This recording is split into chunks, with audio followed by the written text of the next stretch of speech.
Good evening and welcome to the January 13th special meeting of the Glendale Sustainability Commission. Meetings are broadcast live on Glendale TV, viewable on Spectrum Cable, Channel 6, and AT&T Uverse, Channel 99. Meetings are also streamed live in high definition on the city webpage, glendaleca.gov/live, on youtube.com/myglendale, and on Apple TV, Roku, Amazon Fire, iOS, and Android devices using a free app called Cablecast and choosing Glendale TV from the menu. Meetings are also archived on the city website for viewing anytime at glendaleca.gov/agendas. Call 818-548-4013 for program schedules. For public comments and questions during the meeting, call 818-937-8100. Public comments on a specific agenda item will be taken when that meeting item is discussed. If you have any questions about matters on the agenda or requests for assistance, please contact the city clerk at 818-548-2090 during regular business hours. Roll call, please. Commissioner Bartusev. Here. Commissioner Werner. Here. Commissioner Pinkerton. Vice Chair Cartoonian. Chairperson Bazemore. Here. Ex officio Gazarian. Here. Ex officio Sanchez. Here. And then 1A, Pledge of Allegiance. Please rise and join me in the Pledge of Allegiance. Pledge allegiance to the flag of the United States of America, to the republic for which it stands, one nation, under God, indivisible, with liberty and justice for all.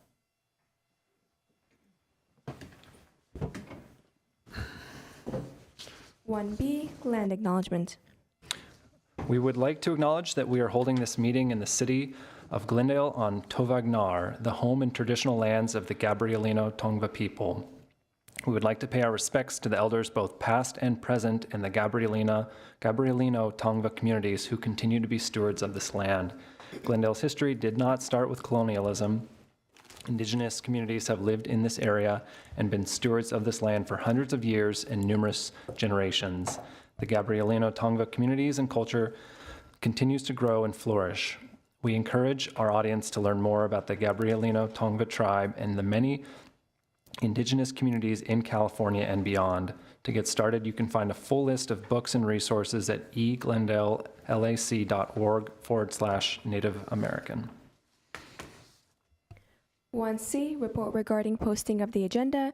The agenda for the January 13, 2025 meeting of the Sustainability Commission was posted January 8, 2025 on the bulletin board outside City Hall. 2, approval of minutes. 2A, approval of the minutes of the Commission regular meeting held December 5, 2024.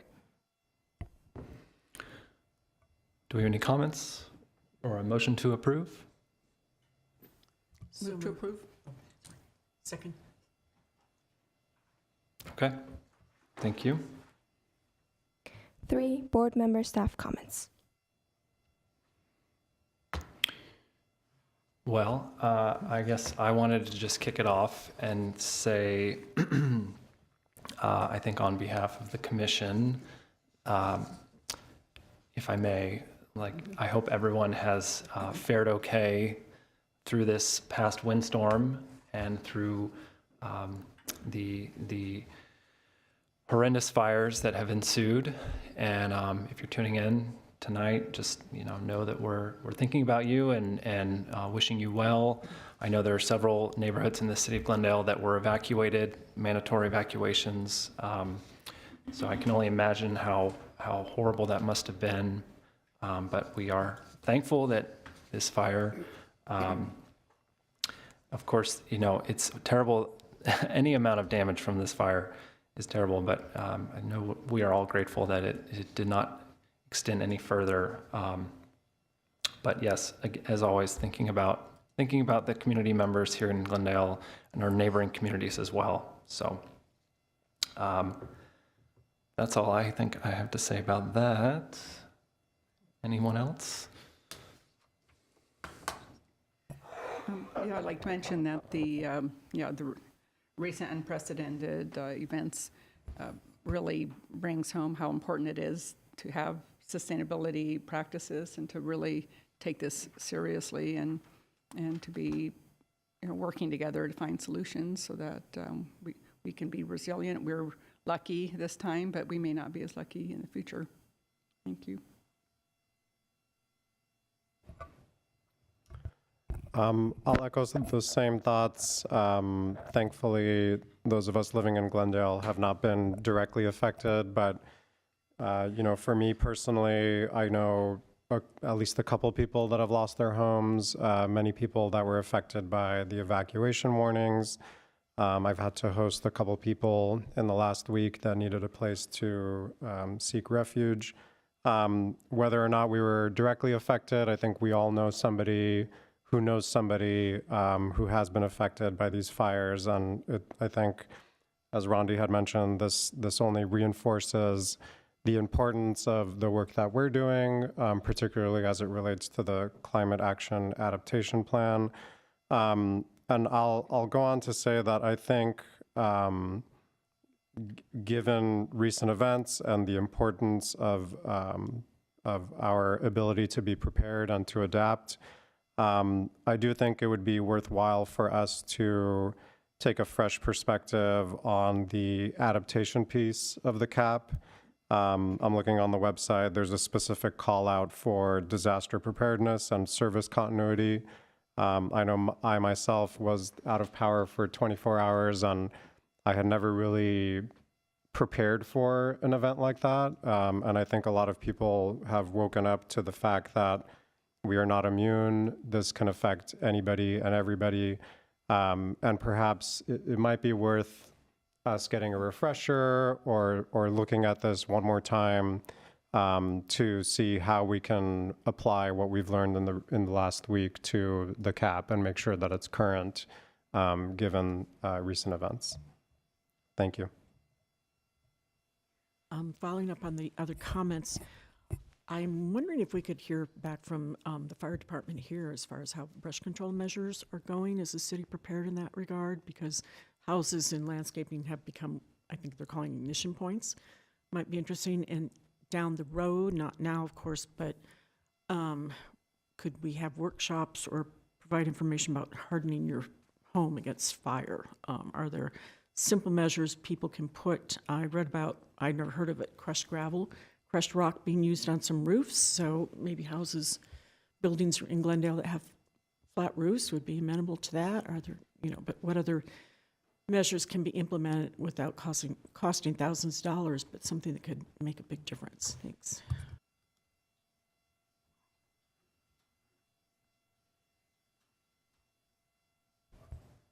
Okay. Any other comments? Any comments from staff? No? Okay. All right. Well, let's continue then.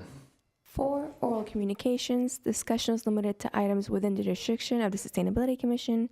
Each speaker is allowed 5 minutes. Sustainability Commission members may question or respond to the speaker, but there will be no debate or decision. The matter may be referred to staff for investigation and report.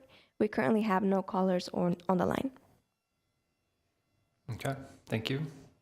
5, action items. 5A, letter from the Sustainability Commission for the City Council's consideration of new drive-through regulations.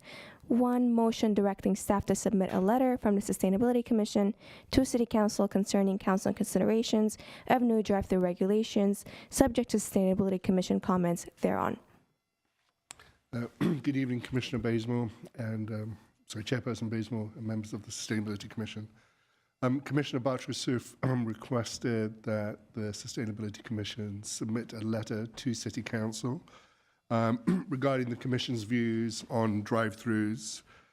Just a quick reminder, on September 27th, 2022, the City Council established a citywide moratorium on drive-through waiting lanes. The moratorium was originally enacted in response to the growing number of applications for drive-through establishments and concerns regarding the safety, aesthetics, and environmental impacts of this activity. In August 13th, 2024, the planning staff introduced an ordinance to the City Council with standards and processes for drive-through establishments and miscellaneous zoning code cleanups. On August 20th, 2024, the City Council declined to adopt the proposed amendments to Title 30 of the Glendale Municipal Code 1985, which related to drive-through standards and zoning code cleanups. Considering the moratorium's expiration, the Sustainability Commission, serving as an advisory body to the City Council, expressed an interest in submitting a letter supporting the new regulations for drive-through establishments. As mentioned earlier, Commission Member Brockman drafted a letter for the Commission's recommendations. That letter is in front of you for discussion today, and whether you want to make amendments to what has been proposed by Commissioner Bartrasuf, depending today, then you will take a vote, and then we'll make sure that after the vote, whichever way it goes, if it is to submit the letter to City Council, we will submit that letter to City Council. You'll notice that there's 2 red line crossouts. That's just an error in some of the language that was left in when we made slight amendments to the letter. But otherwise, the letter is as was proposed by Commissioner Bartrasuf. Can you give us a little background here, Alec? Yeah, so I can kick off the discussion. As David mentioned, this item has come up as part of discussions, not a formal discussion as part of this commission, but the item has come up a few times. I was particularly interested in this more recently once I learned that the City Council did not have the 4 votes to move forward with extending the moratorium or enacting some kind of additional regulation. I think, as the letter suggests, there are direct, immediate links between sustainability and transportation. There's a very much concrete understanding of the impacts of these types of establishments to a local community. I wanted to make sure that we and the community and the public understood that City Council did take action on drive-through regulation in a certain and specific part of the city, and left out other parts of the city. And what I'm arguing and demonstrating as part of this letter is that there are these unintended consequences of recognizing the benefits of that regulation in one area and not recognizing the disadvantages of this type of establishment in the rest of the city. So there was a very specific example that I think folks can wrap their minds around, which was at the time, which is why I think council wanted to enact the moratorium, was that there was a drive-through establishment proposed right on the DSP boundary, but across on the other side of the street. So on Glendale Avenue and I think Orange Grove, on the west side of Glendale Avenue, you're in the downtown specific plan zone, which means you cannot have a drive-through on those parcels. But on the east side of the street, you can. And of course, this establishment was being proposed at the time, and the impacts were known to City Council at the time, and that's why they moved forward with this moratorium. Now, I'm learning and have learned, and is now public information, the current Acapulco location on Pacific near the 134 freeway is sought after as a potential drive-through. And my understanding is that it is In-N-Out that is considering that particular location. So I think this letter and sharing our view about drive-through establishments now is timely.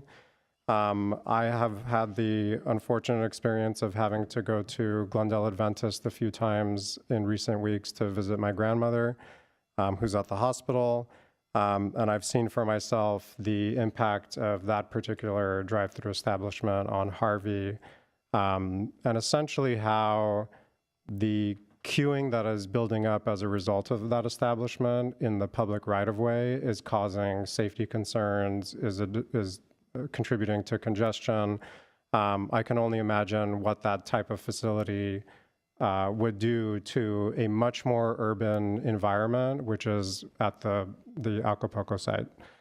So I think now more than ever, this is very much a time-sensitive issue. Of course, if you don't know, I am a transportation planner. I can talk through all of these issues that I've kind of outlined in the letter. I don't think I need to read it. Hopefully you've taken a look at it in advance, but happy for this to be the beginning of a conversation and see how we can move something forward to City Council.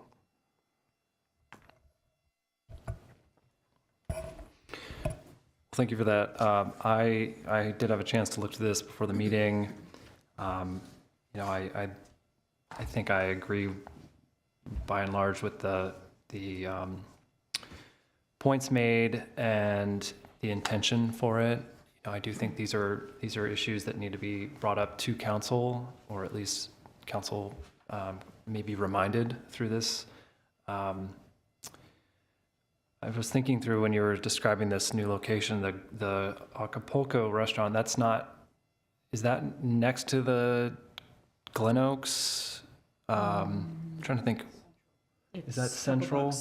Is this anywhere located near the proposed, the bus rapid transit that's going to be coming through? It's not too far from Glen Oaks. It is. Thank you. The proposed location is south of the proposed BRT corridor, but yes, not immediately adjacent to the corridor. Just thinking through kind of the advantage of maybe being adjacent to that, and the potential walkability and transit access that it might afford, were it not to be a drive-through. But without being a transportation planner, of course, it's hard to kind of know what exactly the suggestions might be for Public Works or planning to propose. So I like that in this letter, we are kind of simply encouraging council to consider the sustainability impacts, the emissions, increased emissions, the safety certainly for people like pedestrians, and even car drivers and potentially bicyclists. So I think that works well. I guess want to point out at the beginning, we do mention unanimously. That might be a word we'll have to amend, given one of our commissioners is absent today, if this is something we vote to approve. So those are kind of my initial reactions. Anyone else? Just question to Alec, would it be useful to mention that example you just cited so somebody can, oh, okay. So someone can visualize it, in their minds. That's a very congested area. I avoid that section Pacific all the time because of that. But in a lot of those streets that are perpendicular off of Pacific, I'm thinking some of those should be turned into one-way streets or something. But yeah, I think an example might help people. Yeah, I was hoping to come today with some visual examples for folks to wrap their minds around what this looks like currently in the community. There are a few, I don't want to go off and list specific establishments, although I already did that. There's quite a few locations in our community where you can simply look on Google Maps and see specifically the issue of that queuing that occurs on the public right-of-way. There's another one that's now infamous at the corner of Grandview and Glen Oaks. I've seen it on Colorado. I've seen it on Central. I've seen it on Foothill Boulevard. So yeah, you're making a good point. I don't know that I could, or that we could add that in real time here as part of the letter, but I think if we were to communicate on an individual basis, or if folks wanted to communicate to City Council directly, that might be something that they would want to do.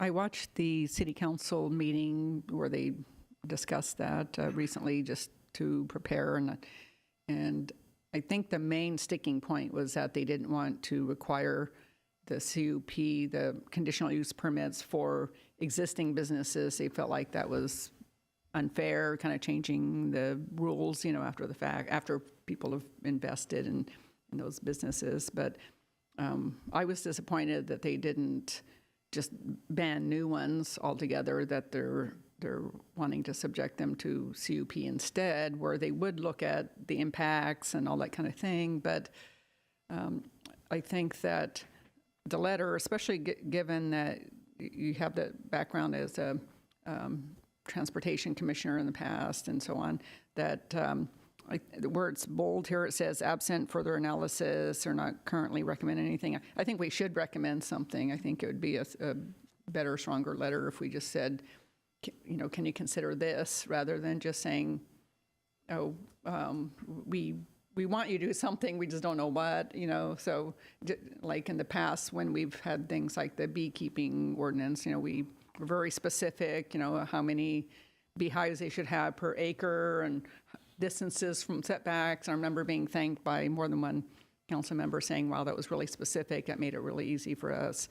So I think if we make it easy for them to go, this is really reasonable, we should do this. And, whether that's banning new ones altogether and just saying, we strongly recommend that all these be banned, that we don't think the CUP process is robust enough to protect the public.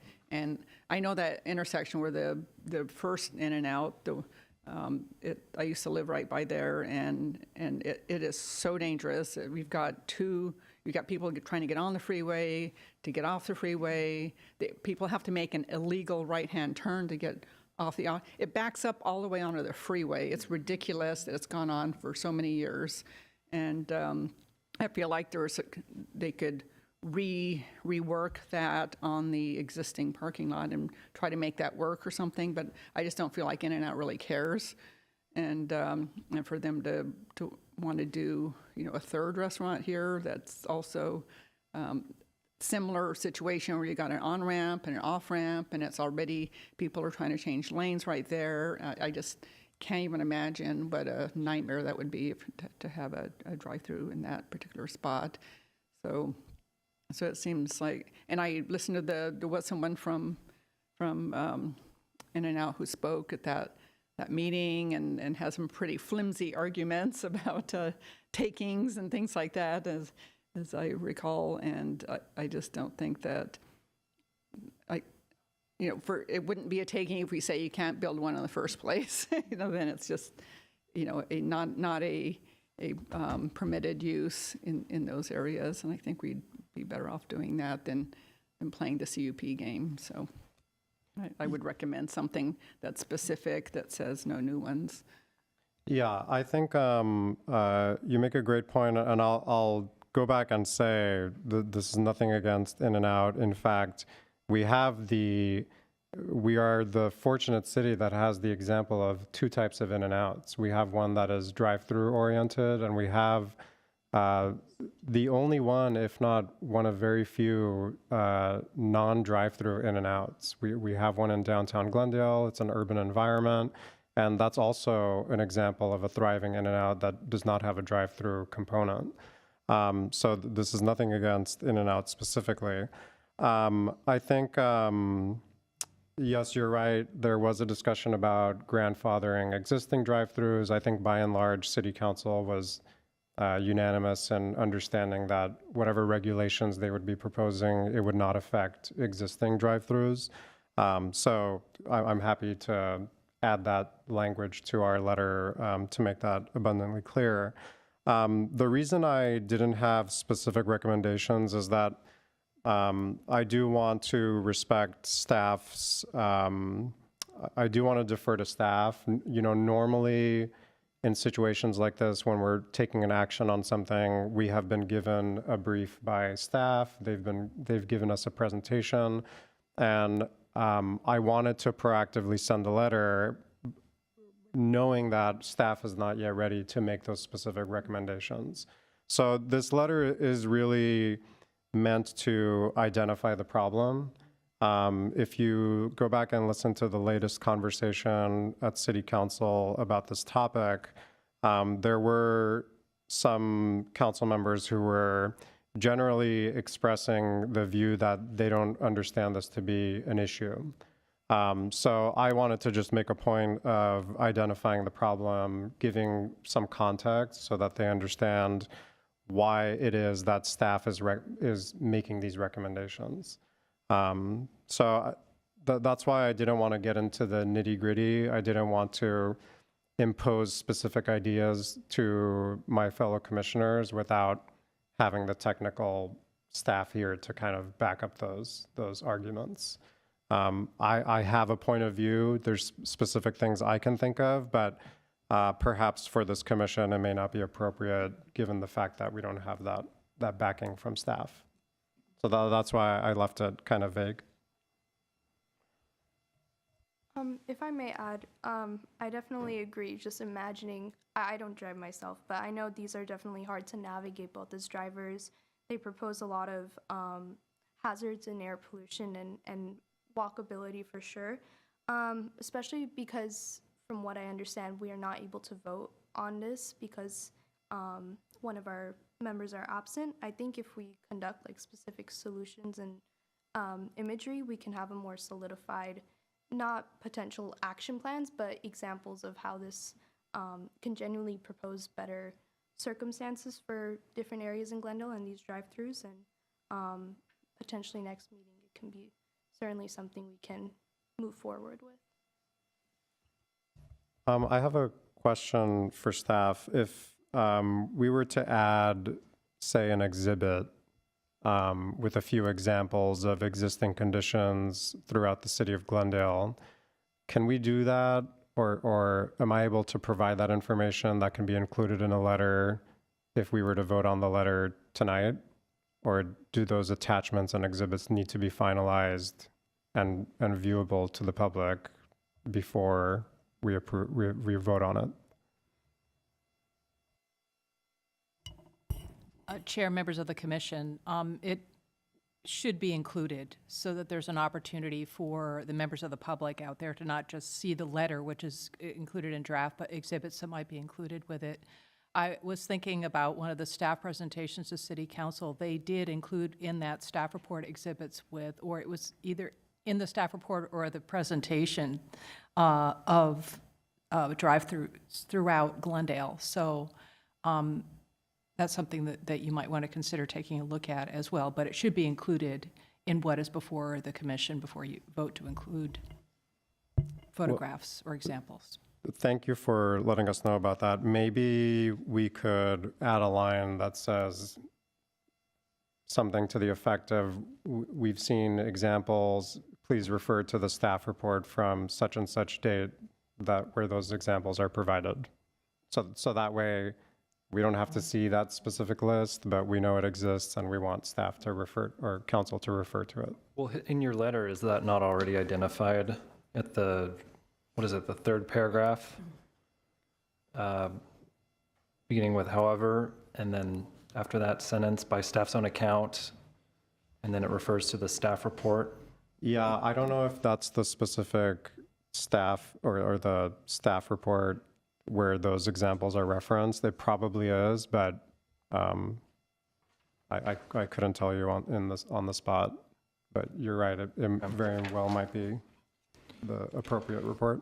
Okay. Well, the map that was in the staff report, not to offend anyone, but it was really hard to read, and it was illegible when they showed it up on the screen, and even council members were asking, like, what does that mean, and so on. It was far from clear what it actually was, like, and they were using, it was like little code numbers for different zones, which, unless you know all the zones by heart, it just didn't mean a whole lot. So I think it would be better to have had to express that same graph in areas that anyone can understand, like anyone who knows Glendale at all, and like, you know, major thoroughfare, on-ramps, off-ramps, you know, long line, you know, something that people can relate to. I remember the mayor asking questions a lot of times too, because she just didn't understand, you know, what was being presented. So that was part of the problem. It was just not clear enough. So I wouldn't want to reference that. I'd want to have something that was just a little clear to everyone, even people that aren't transportation planners. Chairperson Basil, if I may make a point, the next commission meeting is only in 3 weeks' time. So if you choose maybe not to vote, but try to include all these items, we can bring back that letter and all the items in 3 weeks for a vote too. It's just an option. It might be worth having some like actual photos, like we all go and take photos of some of these backed up lines, because it's, there's no municipal code that says, like, I guess maybe it's more of a Department of Transportation one, like you can't block traffic or whatever. That's not a Glendale thing, it's the state or whatever. But it seems to me that these businesses should be cited for allowing their traffic to back up onto the freeway like that. I know when things get back up at Disneyland, the police just come and say, parking structure is closed, until that all that traffic can catch up and get into the parking structure. So are we just not enforcing that, or does anyone know? Chair, members of the commission, there is something called a street use permit that is issued through the Public Works Department. So I think it would be valuable for this staff to get more information for the commission and bring that to see what levels of enforcement are perhaps not being undertaken or need to be undertaken or cannot be undertaken, given the regulations that we have at this point in time. That would be useful to know. Yeah, 'cause it's really twofold. There's more existing ones than there ever are going to be, like, new ones probably. So and the existing ones are also a problem. So how can we mitigate the impacts that those are having, within existing regulations? Jillian, you made a good point about that. If I can hone it down for staff and ask for just one specific location if you want to see if there's a street use permit at that location, and it's the one at Grandview and Glen Oaks. So the establishment there happens to be a Starbucks. They do have cones that they set up in the public alleyway. And yeah, to your point, there could be like a violation that the business maybe technically has made. But I think for all intents and purposes, really the only enforcement that's possible is that the police are out there ticketing the people that are in the in the queue. So, because they're really the ones as individuals that are blocking traffic. It's not, the establishment is not asking the customer to be illegally blocking the travel lane. So, assuming that's not we don't have an appetite or interest in ticketing people who are innocently in a drive-through queue. And that's why I think this type of regulation is so important, because once this establishment is approved, we really don't have any recourse to stop the activity from happening. And that's why we're seeing it all over the place. We have these old drive-through facilities like the, formerly KFC at Grandview and Glen Oaks, that converts into a new type of drive-through, which is churning much more volume. There's much more people going at any given moment, and therefore they're using an existing facility technically, but the volume of traffic is so much more. And that's why we're running into this issue. So yeah. One quick question to follow up. I know that Glen Oaks and Grandview, because I was almost hit there several times walking when the Starbucks opened, because before the cones, there was no one directing traffic. It was a complete mess. So I emailed some council members, and they said Public Works, I believe, had been in touch with them, and they said the problem was it was a lot of new staff, so the orders weren't being processed as quickly as, I guess, the Starbucks standard. But is there no recourse? I mean, what I see now, it seems to have speeded up. I don't see as many cars on Glen Oaks now, but there usually are at rush hour. I usually see like 5 or 6 cars blocking the one, or they're static in the lane. Well, I'll tell you what happened is that the city ultimately, as a result of the issues at that location, decided to make the alleyway a one-way alley, literally to accommodate for this, to the benefit of this private establishment. So they've commandeered the alleyway. The alleyway is now only one way. Also, you cannot turn left from Grandview into the alleyway as a result. So we're literally, the city is literally making decisions around the private use of the public right-of-way. And I get it. They're trying to manage traffic without, again, ticketing individuals who are literally blocking travel lanes. So it's a very much a tough situation to be in, and I'm trying to stop the bleeding by suggesting that council take action on this. I do wonder if we might be kind of wasting our, maybe that's not the right way to put it, but wasting our breath on reminding folks of the issues. I think they're, at least council to me seems like they're very well aware of some of the issues, you know, whether they agree on their problems or not, that's, I guess, besides the point. But I'm wondering if we might want to take the approach in this and suggesting some of the more sustainability-minded alternatives to a drive-through that might, you know, be something that we could highlight through an exhibit. You know, these are some of the alternatives to having a drive-through that work well in these urban environments, you know, because I don't know if sharing a photo of the backup along Harvey is really going to kind of elicit as much of a reaction as we would expect. I think most everyone I talk to is aware of it. So I don't know, it leaves me wondering if, again, having kind of an image, an idea to share, you know, this is an alternative to a drive-through that works really well, might work. What they are, I have no idea.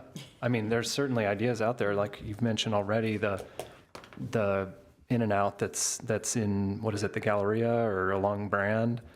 How you take something like the location you mentioned that is a, you know, it's not adjacent to a large mall, but how you do something there that isn't a drive-through. I mean, I guess, would the proposal, the alternative be simply a parking lot? I mean, are we trying to think beyond that here? Yeah, I mean, ultimately, the idea is that we're making a recommendation on the type of land use, what we like to see and what we don't like to see in our city. And if there's a particular land use that maximizes vehicular traffic, that's something that we should be talking about openly and frankly, given the current climate, the issues around congestion, how we're becoming increasingly an urbanized community, and the effect of that type of land use is on our community, whether it's transportation related or sustainability related. So yeah, I mean, ultimately, an alternative to a drive-through establishment is one that is not a drive-through. So In and Out is the example. There's one that has one and there's one that doesn't, and you can see how those two types of land uses interface with the rest of the community. So yeah, I hear what you're saying. I guess like, again, absent are the like very specific recommendations that staff is eventually going to have to council. I just wanted to take this broad approach of simply stating that we are taking a formal position and want that to be known in public, that this is a land use that we are acknowledging has problems, and that staff or that council should take action on addressing those problems. I also wanted to keep it vague in the interest of us being able to pass something. So I think the further detailed and more specific that we get, I think, you know, the longer the discussion will be and the more questions that will come out of specific recommendations that I or staff that are here are going to be able to answer.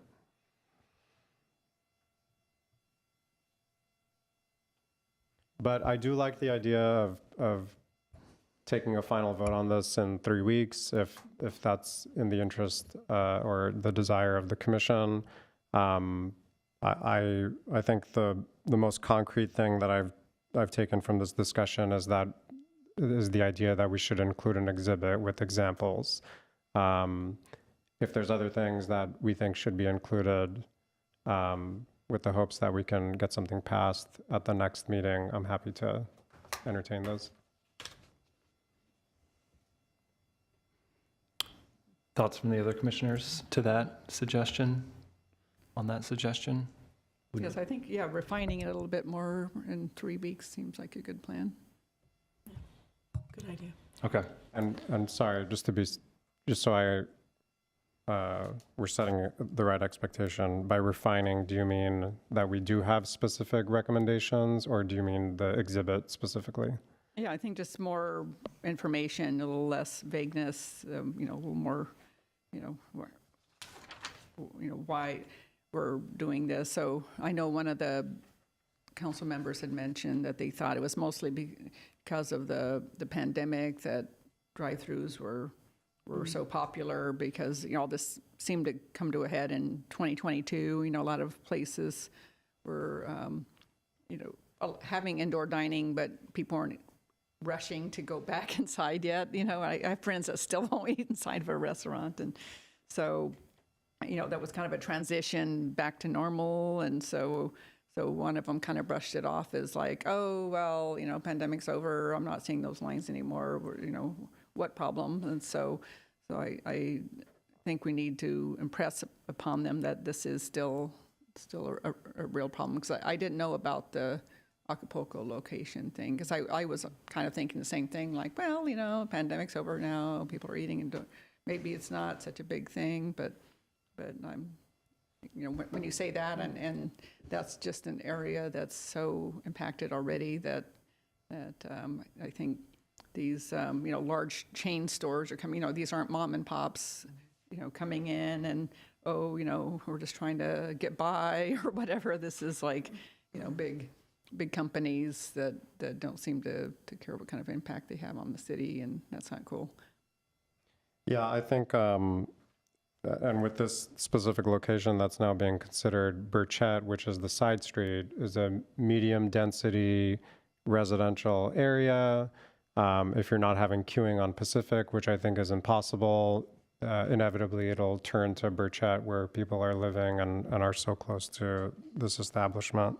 There's a very similar example of the same company in Hollywood at Orange and Sunset, where the queuing that is spilled onto the street, of course, is on a residential street and next to the Hollywood High School. And you can go on Google Maps, Street View, and look at the history yourself, and you can see how, this essentially is an inevitability. But yeah, I can, what I could do is I could include an exhibit with examples. I could maybe come up with 1 or 2 specific recommendations. And then I just remembered to make a note that this would not include or should not include grandfathered establishments. So I'll make sure to write that out so it's clear. Any other suggestions we should consider? Well, you mentioned the code requires maximum queuing length of 200 feet, so on site. So that is, I wonder if that's something they need to look at. Like if they could contain it on site, then it's not, coming off onto the freeway or whatever.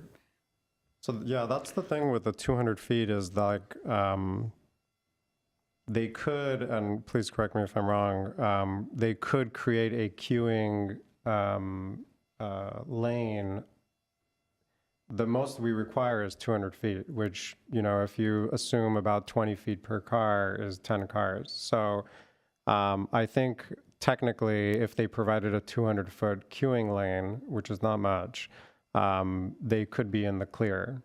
There's also another thing about the city relying on the applicant's consultant to provide a traffic analysis to essentially determine if their proposed queuing lane is sufficient, which is very much suspect to me.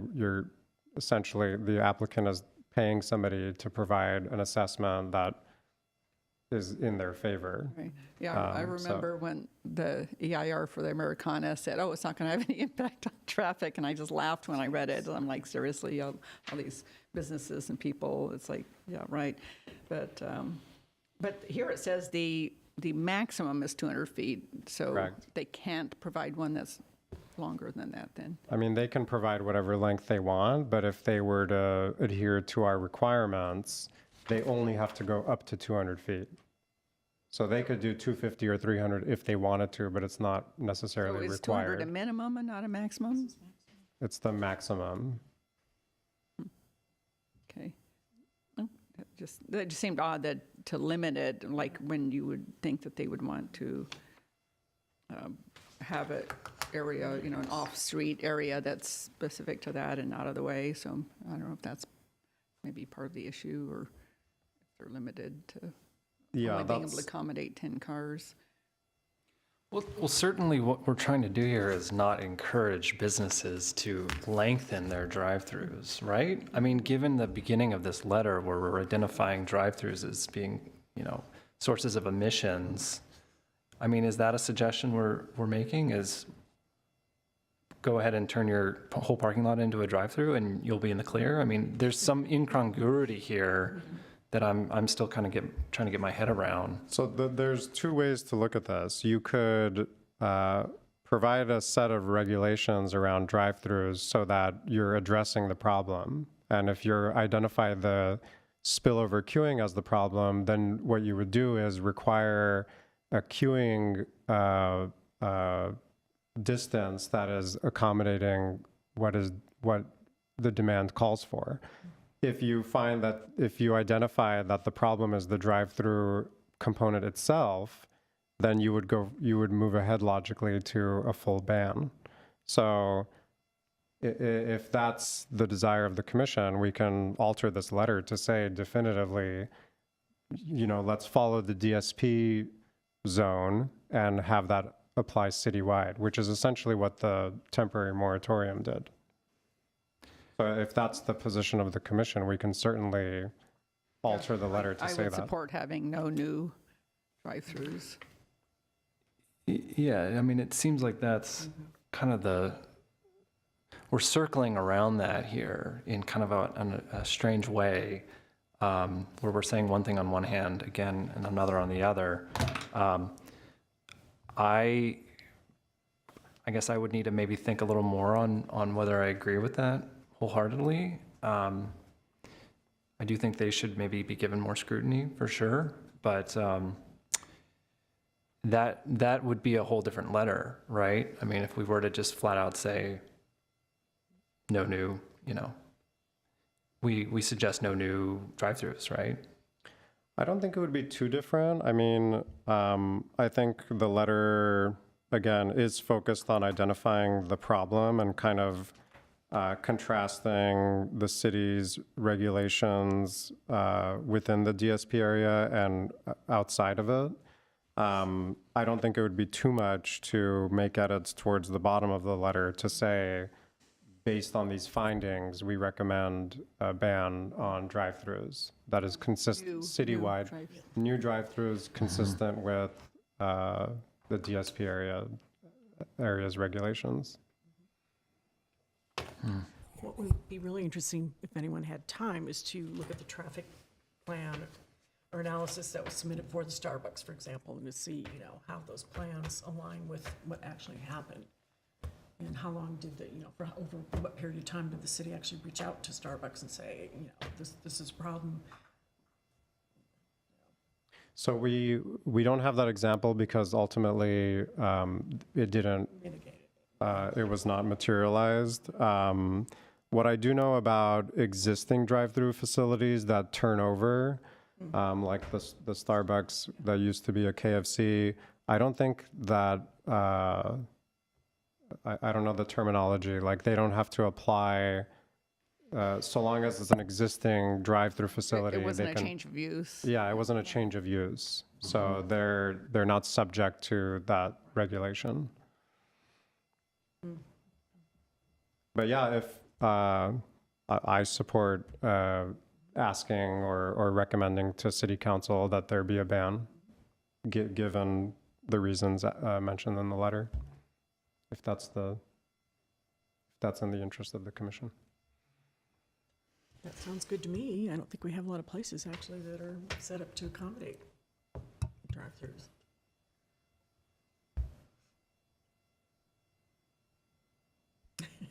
I'd like to move, though.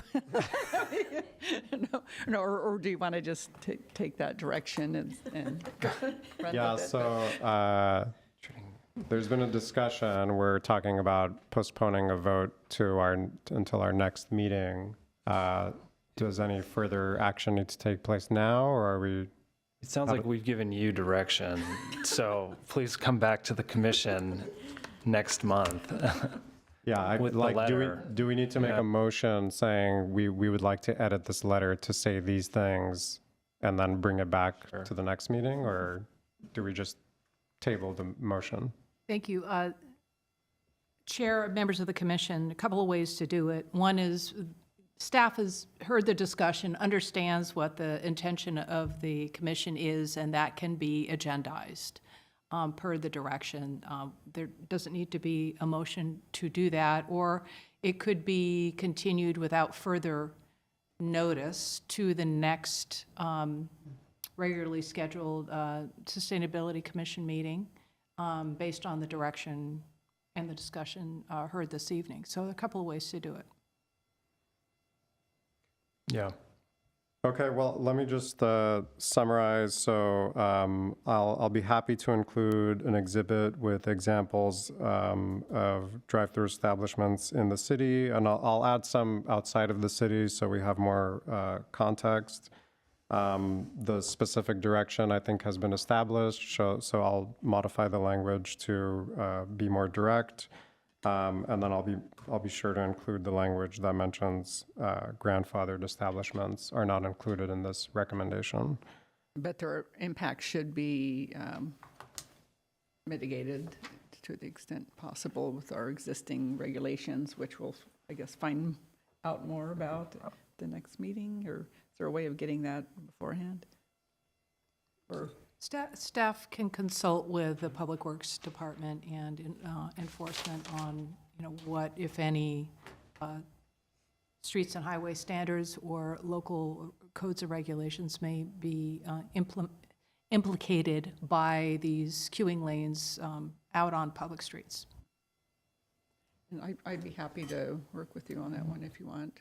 Like, would it be possible to send that to us so we could, do some things and have a plan that includes mitigating existing ones, since those are off the table as far as banning, but at least, or requiring a CUP even, but they're clearly a nuisance, and which is one of the reasons we don't want more of them.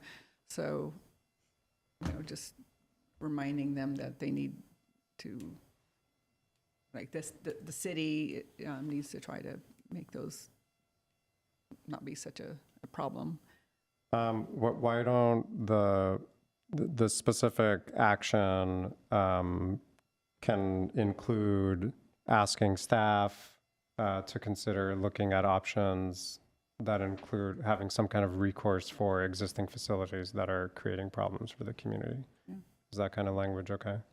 Yeah, it'd be nice to throw out a few things such as, municipal code, blah, blah, blah, or California Vehicle Code, blah, blah, blah, or something Right. that just kind of shows that, we've thought about this and there are ways to solve this problem. And that's something that they could probably do, pretty quickly, I would think, just enforcing that.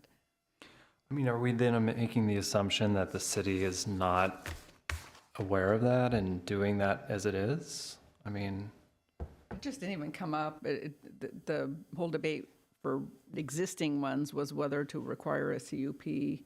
So, and, most of them felt it would be unfair to require that after they've, been in business for years under the old way of doing things. But, and most of them are probably operating, just fine, but there are those few nuisances that really create a problem in the city and you know, a real traffic hazard and endanger pedestrians and bicyclists and so on. And so those deserve to be, it's like, it's one thing not to require a CUP, but we still need to do something about them, and that didn't seem to be discussed at all at that meeting.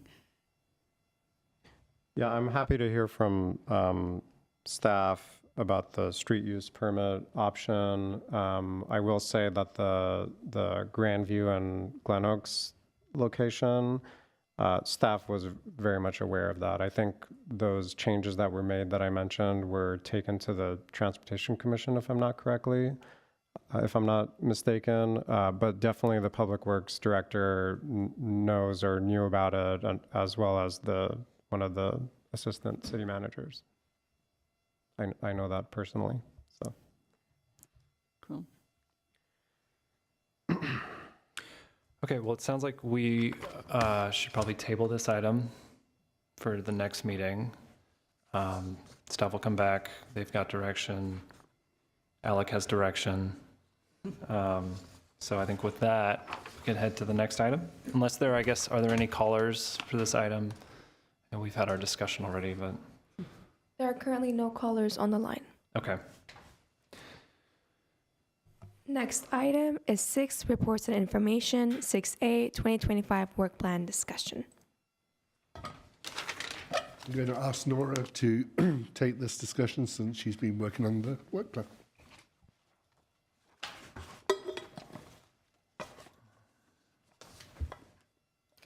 Alrighty, so this is the second time we're coming back for the work plan. It was introduced in December. And now for today, our objective is to finalize the projects to introduce as an action item during the next Sustainability Commission meeting so that it could be later submitted to City Council as a final work plan with all of our projects, including our focus areas. So there's 2 ways we could go about this, and I'll let the commission discuss.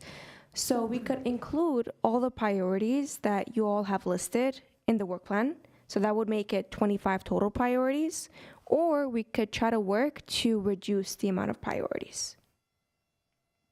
So there's some caveats. Commissioner Cartoonian only submitted 4 priorities. Commissioner Bartrusov, I wasn't able to get yours since you were having power problems and internet connection problems. And then Commissioner Warner, you submitted 7 priorities. And then I can show you, these were the focus areas that we settled on. And then these are the 2025 projects at large, including all the priorities that were submitted from 5 commissioners. Okay. Sorry, wait, this is all, how many did you say? Currently, there are 16, 16, given okay. that we're missing a few. Okay. I was just trying to do the math there. Well, it does look like a few of these are duplicates, so that helps narrow that down on the first column there at least. But for the commission, any thoughts on what Nora just proposed? Do we want to go through just this list as a whole and include, I guess it's a really matter of deciding how many priorities we want. I think last year, what was it, something like 15?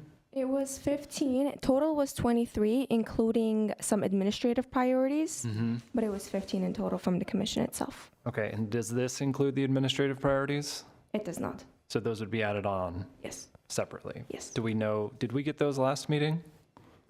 Yes, it was Earth Day Fair, recruiting new 2 student commissioners, things like that, things of those natures. Okay. That will reoccur automatically. Okay, and that's separate from the Sustainability Office's objectives or goals that we were presented? It's part of the Sustainability Office objectives and goals already. Okay. And then some commissioners had projects that were in common. That's why it's 15. For example, 3 commissioners had expansion of green space on their project priorities. Okay. I have a question. I had updated mine last night and sent them in, given the fires and everything. So that's why my list was more than 5 because it was more adding than subtracting, but I don't see all the ones that I sent. So like under building systems, and maybe that's not the right category. You could make an argument for land use, I guess, but about, Does this okay. look? Oh, there it is. Does Okay, this look it's on correct? the next Okay. slide. Okay, there it is. Okay, yeah, to bring fire resistance to the Okay. forefront of new construction and remodel, such as promoting use of non-combustible materials, and then to preserve our setbacks as because those are, I mean, besides the aesthetics of having, you know, even looking setbacks and what have you, but those are fire separation distances when it comes to, you know, massive neighborhood fires. And this is something I've been talking about for years, and it's been falling on deaf ears, but I've been saying for years that entire neighborhoods are going to go up in flames if we keep cramming, you know, buildings right next to each other, you know, trying to squeeze more space onto each buildable inch on a lot. And this is the kind of thing that happens. I mean, if you're, some of these like ADUs and things, it's like 0 setbacks and so on. So that means when your neighbor's ADU goes on fire, it's a lot closer to your house. So, you know, where you don't need a strong breeze to have it, you know, spread to the next structure. So that's something that's been worrying me for a really long time. So now we're seeing that in reality. But I'm sure there's lots of causes of it, but that doesn't help. So anyway. Question for you, are those changing annually or every 3 years of the code cycle? I mean, are we seeing a reduction in setbacks just to that specific? Yeah, as these, a lot of it's legislation from Sacramento trying to take over land use at the local level and having, you know, ADUs, junior ADUs, garage conversions, you know, all these things are, you know, adding density in single-family neighborhoods and, you know, increasing probability of structure fires going from one to the other as they get closer. So I was going to suggest, because I've worked with FM Global a lot in my former job at Disney. Some of their projects or their structures are underwritten by FM. So, you know, I engage them early on in the project, and like, this is how far away the structures are. This is how high, you know, the higher a structure is, the farther it should be away from the next structure. The code is a little bit weak on that, I think. You know, they have some, and a lot of it's just left up to the different cities. So I think we need to look at that as a safety issue, not just a maximizing housing. You know, everyone talks about the housing crisis, but that shouldn't create a new crisis with the whole wildfire thing. So, and just at the when they're evaluating a project, and I'd like to hear from building and safety and the fire department. Like right now, it seems to be more of a checkbox. It's like, oh, you know, it's you know, looks safe to me, check, you know, kind of thing. It's not, I don't think it's getting the attention that it could be getting given the climate that we're in now with these types of fires and things. So I'd like to hear more about, you know, what are they looking at and what could we be doing differently to, you know, harden our structures, you know, commercial and residential against catastrophic fires. So I think one of the purposes of going through this process too is to help us agendize these items in the future. So we could agendize something as for Commissioner Werner regarding this issue to come back, so that discussion can be had and the Commission can weigh in their thoughts. Yeah, I really haven't heard, because fires, it doesn't come up that much, you know, it seems like, and like listen to, I don't know how many design review meetings, even speaking at several of them. No one says anything about, you know, whether the materials are combustible or not. It's all about, oh, that looks, you know, compatible or you know, what have you. And so, or appealing or something. But, you know, I would like to see more of that, where they're prioritizing, non-combustible construction, like, CMU over wood framed and concrete, steel, that kind of thing that's less combustible. We'll probably learn more as, I'm sure FM's already over there looking at, what went wrong and what could have been done differently, because that's what they do. And because they're in the insurance business, they have all these free things that are available to the public, all these information sheets to help you, help keep your roof from ripping off your house in a windstorm and that kind of thing, or storing certain types of materials safely and so on. And I don't know how much the city engages with them or if they engage with them at all. I don't know if they underwrite any of our structures or not. Probably not. I think we're self-insuring. And so, but that doesn't mean that they wouldn't have lots of structures in the city that they do underwrite that are not public ones. But so I think they would be more than happy to, give us some advice or suggestions or something on how we could help mitigate fire, losses from fire and wind.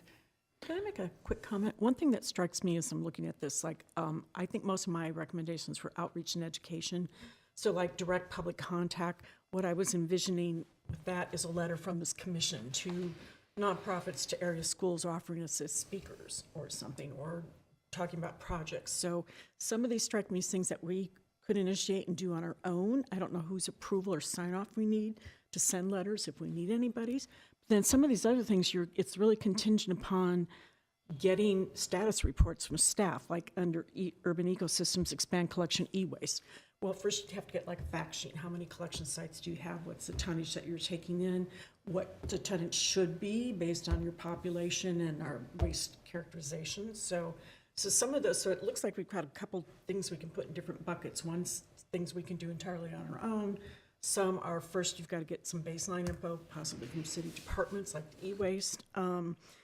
Others, it looks like it's an internal, like recommendations to council and state ledge. That looks like internal reports. So I'm wondering if that might be an effective way to divvy these up. Just a suggestion. So no, absolutely. So we would do that because, like, as you say, some of these things are occurring already. So we'd identify that integrated waste management has taken action on the SB 1383 example, Right. and it would be a report back to the commission as opposed to the commission actually having to take action. But then there's other items, as you said, like the commission was to draft and send a letter, that would be an action item the commission would take. So in our tracking and agendas, what we're going to do of next year, we'd identify the different things and identify the actions that would need to be taken to accomplish it. So provide some support for that. So what you need to do, what we need to do, et cetera, et cetera. Mm-hmm.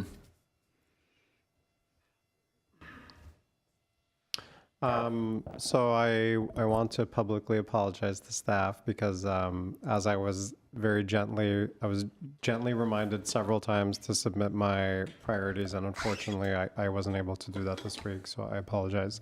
But I'm happy to share some thoughts now that we're going through this exercise. Again, I think given recent events that are at the forefront of everybody's mind, I think prioritizing outreach and engagement is something that I think would be useful.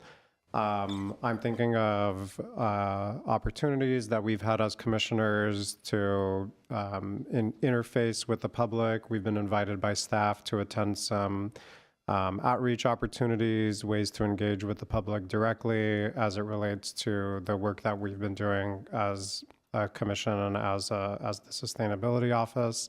So I think, I'm thinking of attending the Montrose Farmers Market or going directly to these impacted and sensitive community areas like Chevy Chase Canyon, Glen Oaks Canyon, somehow finding ways to make the connection between what's happening right now and the work that we're doing as part of the CAP.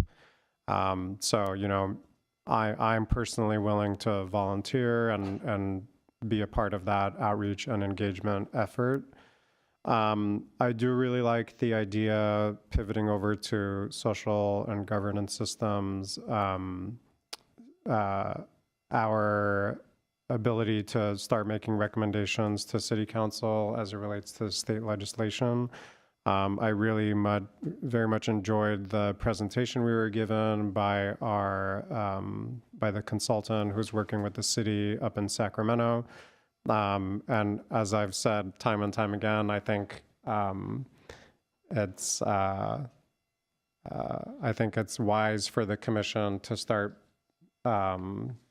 advising council directly on things that we think are important to us. So, and of course, state legislation is very much applicable to what we're doing here. And then I will say as my third priority, the open space issue in South Glendale is a priority for me. So I'm happy to see that on the list. And I will keep it at those three just to keep it simple. Thank you. Nora, you skipped ahead briefly to the other slides. So just clarify, are these everything we submitted just on this one slide? Correct. Combined? Correct, because there were some commissioners who all had the same projects. I see, because okay, thank you. I think the wording has changed for some of them that I submitted, but I just was trying to recall exactly what I had said.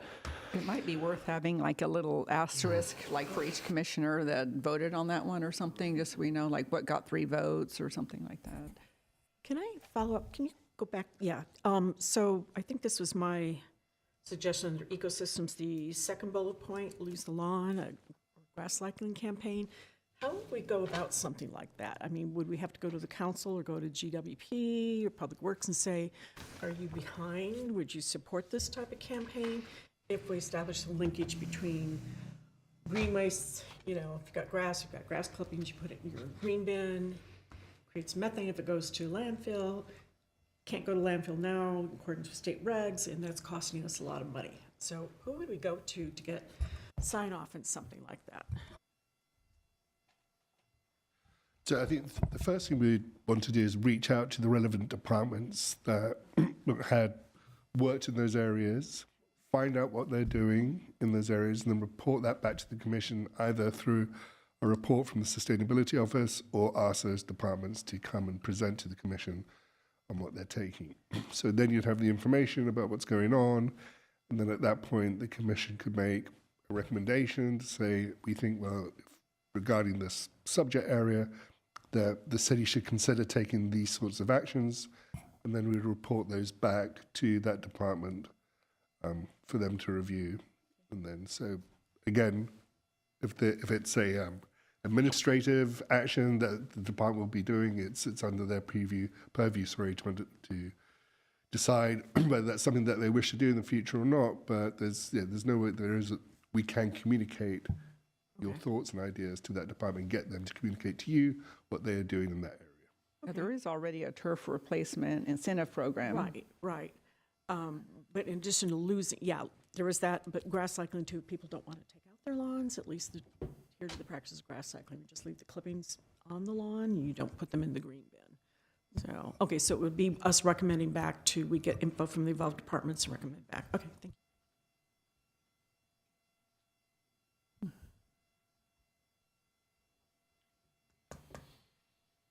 Well, I'm all ears for the commission. If there's any thoughts on this.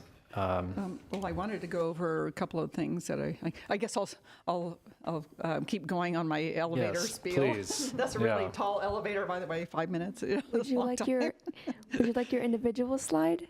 Yeah, sure, that's fine. If that's helpful, then.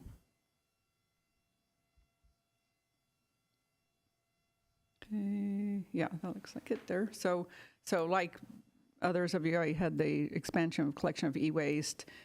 I think we need a program where there's a certain day of the week where you just leave your e-waste next to the trash. And I don't know if we've found out yet when those contracts are up again, but I think before they're renewed, that needs to be something that they could add to the RFPs and so on, and have something like that.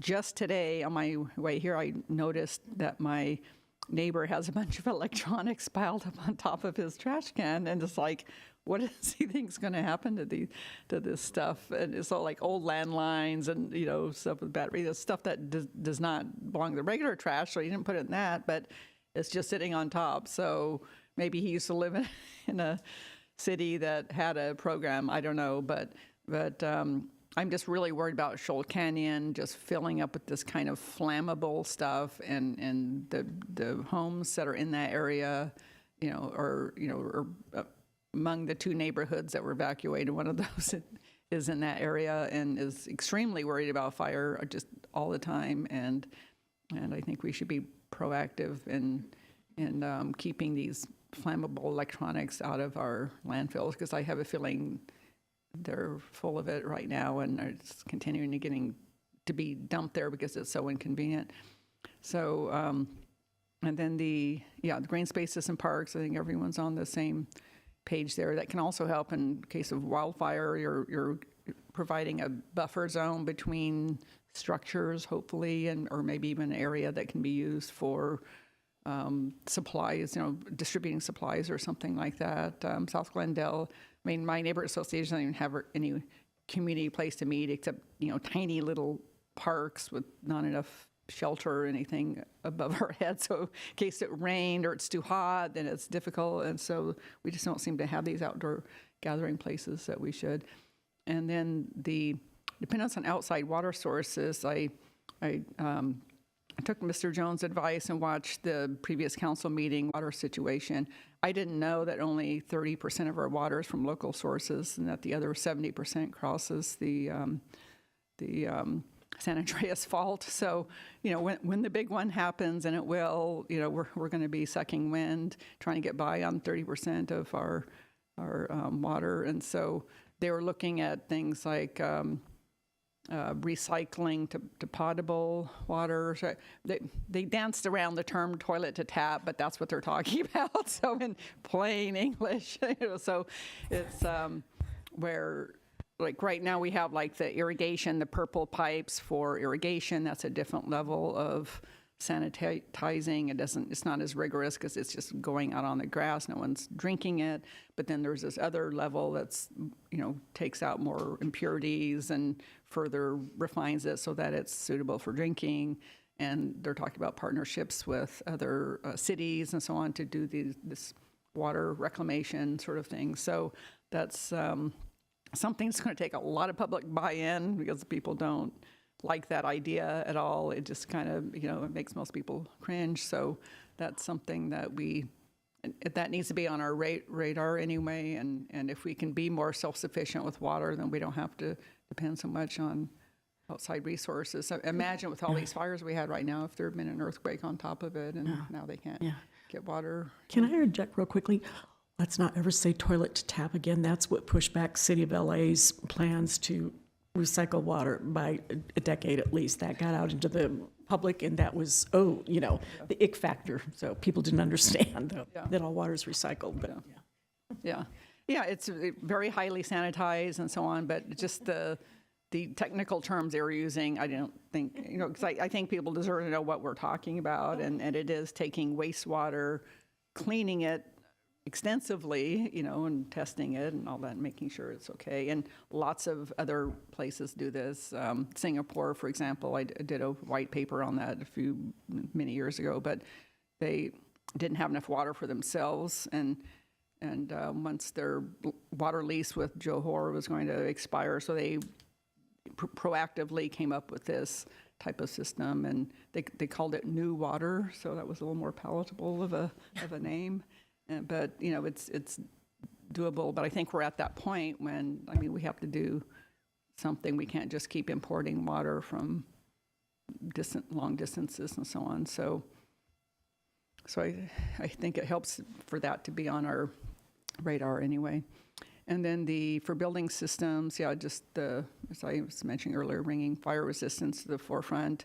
I was looking. I remember my property insurance bill had this new section. In addition to the doubling of the premium, there was this list of ways I could reduce my premium, and there were all these things like having a defensible space, using certain types of roofs, and getting rid of combustible structures on the property, and each one equated to some kind of discount. So the reason I'm mentioning is that those kinds of, that list, I think would be useful for us to be looking at as far as like what types of mitigating factors we could be looking at.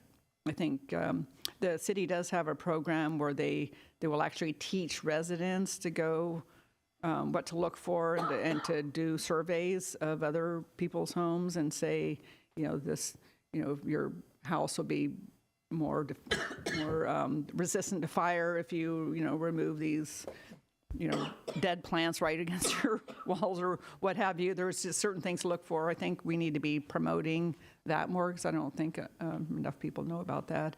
And as these insurance rates are skyrocketing, I think more people will be open to lowering their insurance costs by whether they rent or own or it's their business or something. But I think trying to be more fire resistant is a good time to be getting people on board with that while the fires fires are still fresh in people's minds. And what else was there? Another one? Oh, yeah, we talked a lot about the cooling centers with all the heat waves that have been coming up, but it occurred to me we haven't really talked about evacuation centers. And so like there was one at Pacific Park. I'd like to hear from somebody who's in charge of those and like how many people went. Was it big enough to hold all the people that showed up, or did nobody show up, or what were some of the maybe issues or rooms for improvement or something? We've been hearing some like horror stories of in Pasadena, elderly people that needed medical care were being dumped off at these like group shelter things that had no resources at all for them. And so are we set up for, caring for, there was a large elderly contingent in the neighborhood. And in a lot of cases, these shelters can be very stressful environments for people to be in. Like people are already traumatized by the having to evacuate, whatever's causing that, whether it's an earthquake, fire, or whatever. But when they get there, then they're further traumatized by being in this like noisy environment where they can't rest. Maybe they don't feel safe. Maybe they can't communicate with the people around them, and so on. So maybe looking at so the Pacific Park seemed to be the only one I heard of. Maybe having a larger number of smaller ones. Some that specialize in like families with children. Some that maybe would be for the elderly, maybe grouping people by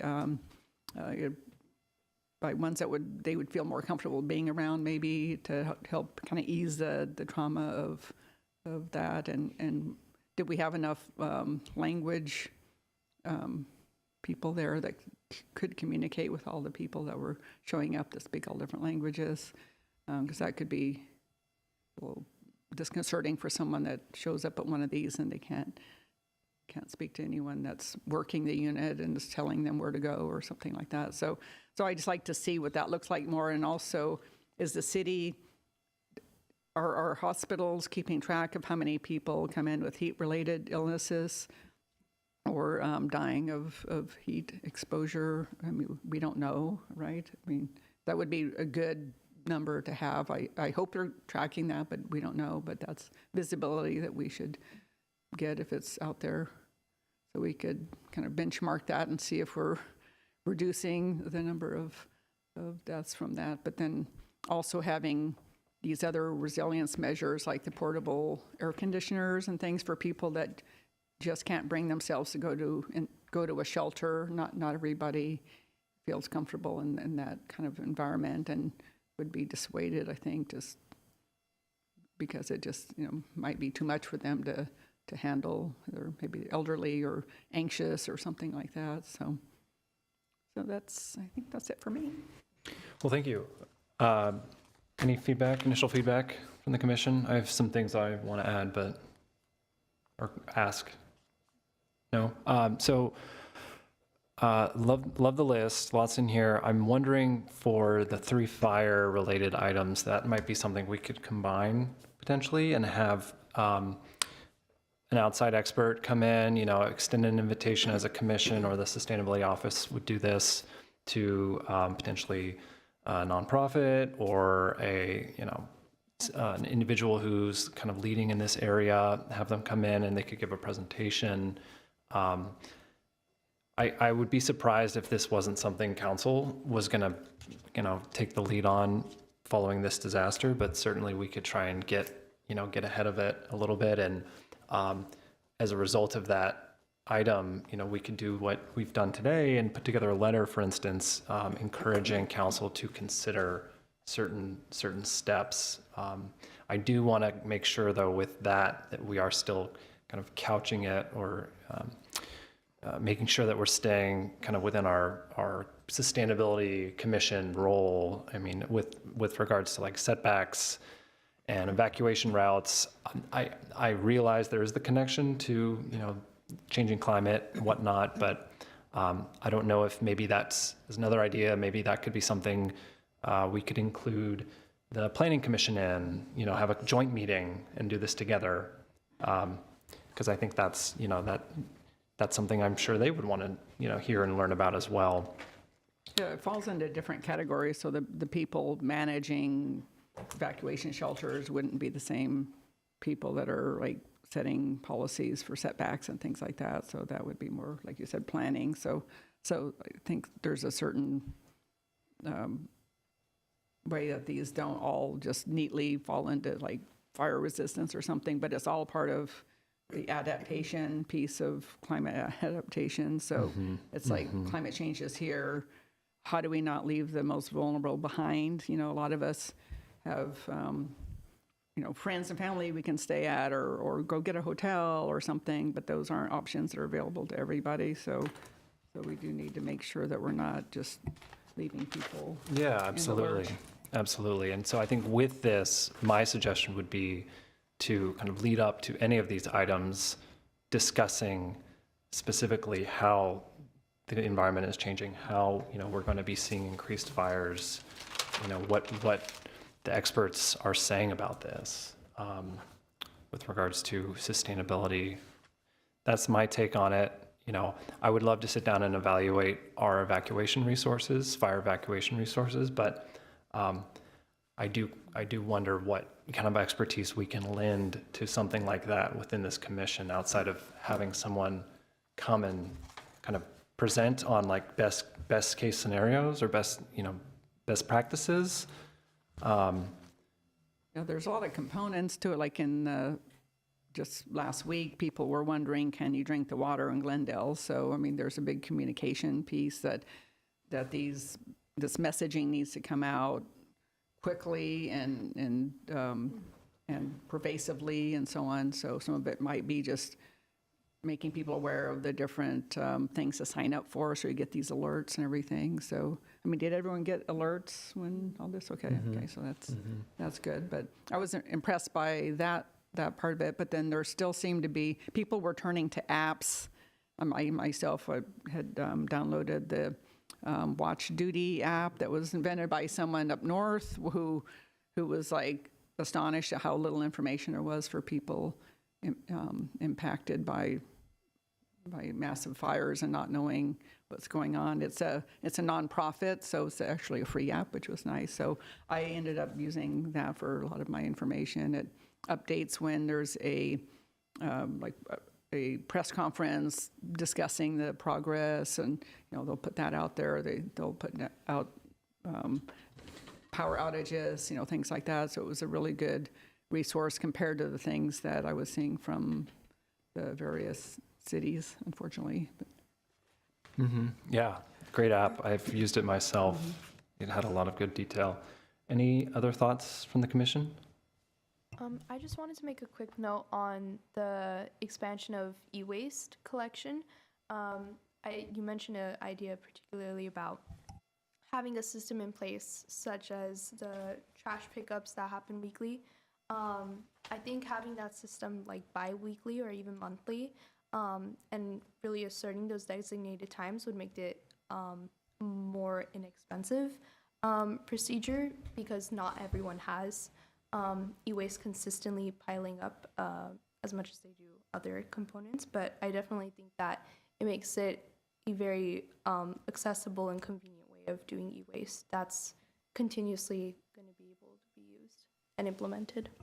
Right, yeah, I was thinking something more like everyone has different trash collection days, so maybe your first collection day of the month or something like that. It's tied to, something where people can remember, oh, it's, the first trash day, I'm going to put those batteries, next to the trash or whatever. But yeah, I just think there are ways that we could make it far more convenient than we have been, so, right?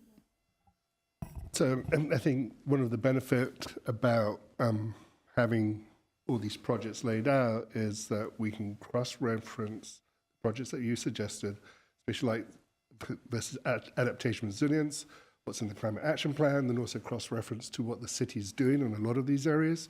For example, they're doing an update to the safety plan element. They've done an evacuation analysis.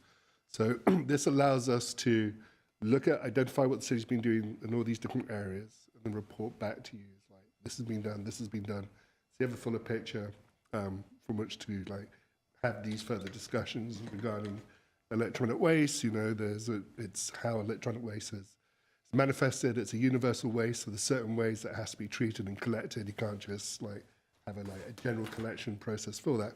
So we can bring all these details back to the Commission, so you have more information in which to make these recommendations into the letter. But having this plan allows us to do that, allows us to plan out the work for the year for the Commission, allows us to identify the staff resources that we're going to need to attain, with the external resources that we're going to have to find out to provide you information. So it is very beneficial like that. But let us do that work, I think, to help cross-reference what's going on. And we bring back the whole plan to you. We can say, this is what you asked us to look at, this is what's ongoing, this is what's new, et cetera, to give you a bit more guidance, if that makes sense. Yeah, that's great. Thank you. And an emphasis on, actionability for sure. I mean, if we have the opportunity again to put together a letter, to hear give a recommendation, I think that's all the better as a commission if we can be effective in that means. But also, I will add, having reports, having outside experts come in, give great in-depth knowledge for us to take in, but also learn about, I think is really valuable as well. So, as always, a variety is helpful. Okay.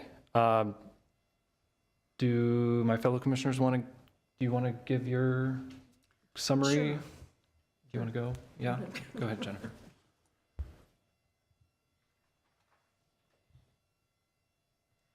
Okay, I think most of mine are pretty self-explanatory. I think I would just like to bump up our contact with the public. I don't think the public, by and large, is aware of what the city's doing in the environmental arena or what the commission does, what our purpose is. So again, just thinking like a letter to nonprofits, to schools, et cetera, offering commissioners as speakers. I would like to see some kind of a project, like we do tree planting. And I think you mentioned that you applied for grant funds a couple years ago to take out the lawn at City Council and replace with native plants. I thought that might be something interesting to pursue with one or more nonprofits, community groups, because it gives more of then you're an active stakeholder, right? And could understand, explain why this is important, why native landscaping is preferred, et cetera. So that's really just about beefing up our contact with the community. Urban ecosystems, again, I want to focus on really specific things. So we do have the turf, the rebate programs for taking out your turf, but I think, again, losing the lawn better conveys the why behind it. I remember doing some research on this years ago, and lawns are like a practice that we imported from England, basically, that really doesn't even belong in the Southwest and the West, but also grass cycling. People don't want to take out their turf, then grass cycling is an alternative. So, so again, just want to narrow down on really specific things. And then as far as the waste audits, I think I'd like to review those to see, are we really addressing the most prominent elements of our waste stream? How do we handle construction, demolition, debris, for example? Do we have an ordinance mandating that it be processed? Like in LA, shoot, I think it's voluntary, you want 80% diversion rate. Yeah, we have that. Okay, so things like that. So, but again, I think a letter speaking, I think it would help if we all went out and spoke and met with different groups, then more people would understand what's going on. Thanks. Excellent. Any feedback, thoughts, comments? Okay. So I can briefly go through mine. Some of them will look familiar. I think I borrowed some of the same language from last year, but having the opportunity to provide written recommendations, I imagine that would be similar to sort of what we've done today, having a letter that one of us has put together to respond to write to council on specific state legislation. I think it was really helpful that we had that background from the lobbyist, our Sacramento lobbyist, on kind of the timeline and the areas that are great to target, when letters are most effective, I should say. I think we've kind of missed that period for the fall, I believe. I think right now the legislators are in the midst of maybe reviewing bills that were submitted. So maybe the next round would be supporting specific legislation and not so much recommending new legislation. So regardless, that was the thinking there. Of course, there's going to be the cap. If we're able to, of course, once we adopt the cap, there's going to be a lot of work involved in that. I think that kind of goes without saying. Having the various departments, staff that can kind of speak to the progress that their departments are making on these items. Having them come in, I think, would be helpful, if possible. And then urban ecosystems. Reviewing the green waste diversion programs is something that is interesting to me. I believe we had someone from Public Works here to speak to that. I think it was it Mr. Ozerak, Etienne Ozerak? Yep, great, gave a great informative presentation on that. And then, of course, as mentioned already, encouraging the development of parks and green space. And lastly, adopting building performance standards.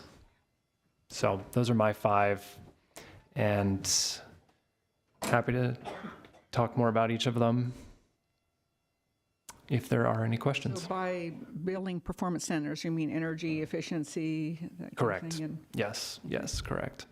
Yep. Yeah, so that would mean, setting standards. I know David can speak to this, but setting building efficiency standards as an alternative. This is specifically as an alternative to the gas ban that had been turned down by I think the Ninth Circuit. So this is an alternative building code approach. Right, so there's a number of different approaches that can be taken. So you can set a greenhouse gas emission standards, or energy intensity use per square foot standards. So we'll, part of the project is to go out there, do research on these different types of standards, see what's most appropriate for Glendale, see what's happening regionally on this type of issue, because there's a U.S. Green Building Council is putting something together. So, and the state is beginning to move into this direction. So bringing all that information back together, back to the commission, so we have a large understanding of what's happening in this space.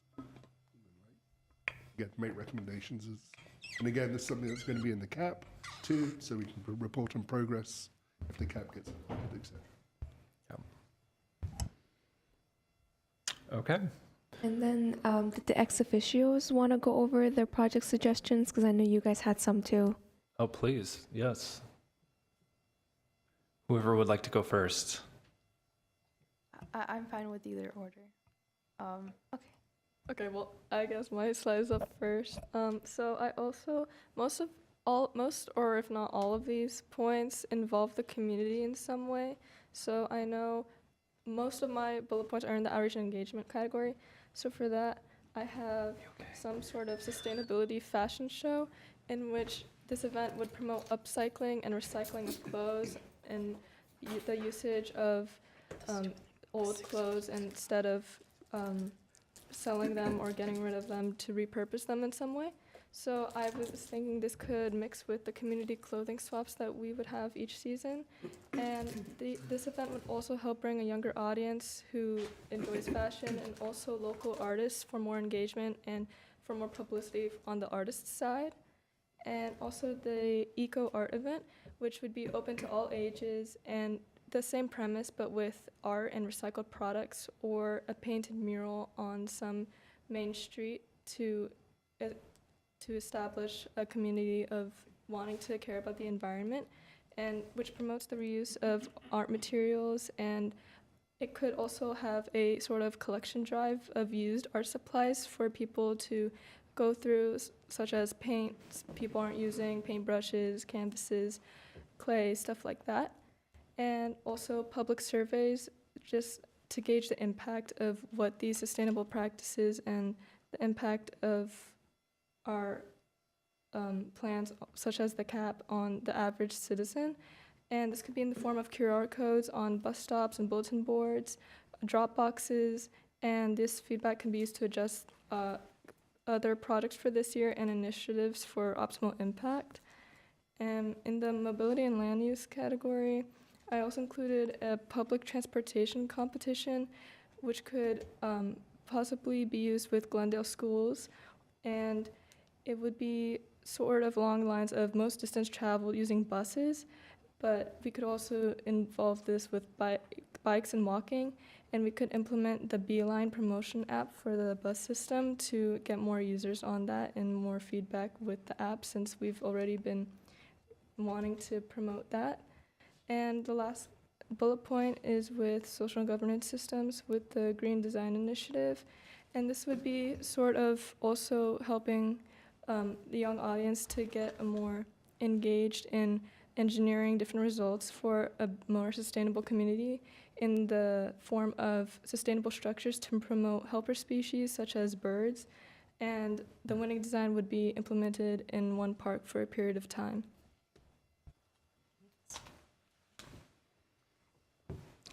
I love all of those ideas. If only we had all the time in the world to do them all. I think these would these be specifically the student projects, Nora? Or are we proposing including these within the kind of overall work plan? It would be student projects and even part of Earth Day projects if we would like. Okay. Well, certainly, I think they all sound good. I think if we as a commission as a whole, can support any number of these, that would be great. They're all, I think, the way very articulately explained. So, thank you. Thank you. Yeah, thank you. That was great. I can continue. Most of the times, I really like to focus on how I can impact like younger kids and really bring what we do here to the schools, simply because sometimes the advertisements and just the amount of awareness we have may not be as much as we think is sufficient enough for the kind of engagement we might want. So for the first point, I'll go with the urban ecosystems. In regards of supporting expansion of green spaces and parks, what I want to really hone in on is allowing for the use of these places to be encouraged. So having engagement events and workshops at local parks and hosting the student commission projects that me and Samantha are planning at these places, as well as advertising youth cleanups and having farmers markets more near parks, which I heard before throughout the meeting. So using the sustainability Instagram or any kind of marketing, particularly through social media, to encourage the use of green spaces as we also expand on them through the commission. Another one of the bullet points, which describes hosting donation drives, these can take These can be the e-waste drives that we have wanted to attempt before. It can be book drives for libraries. It can be canned food drives, and just being able to designate the dates and collection spaces for these kinds of events to take place is the main steps we need to take to initiate it. Additionally, on growing youth volunteer networks, this is just once again raising awareness for school communities and social media so we can engage school clubs and just interested students that can help out with the kind of events we have with the sustainability office, such as the clothing swaps and the donation drives that were mentioned before.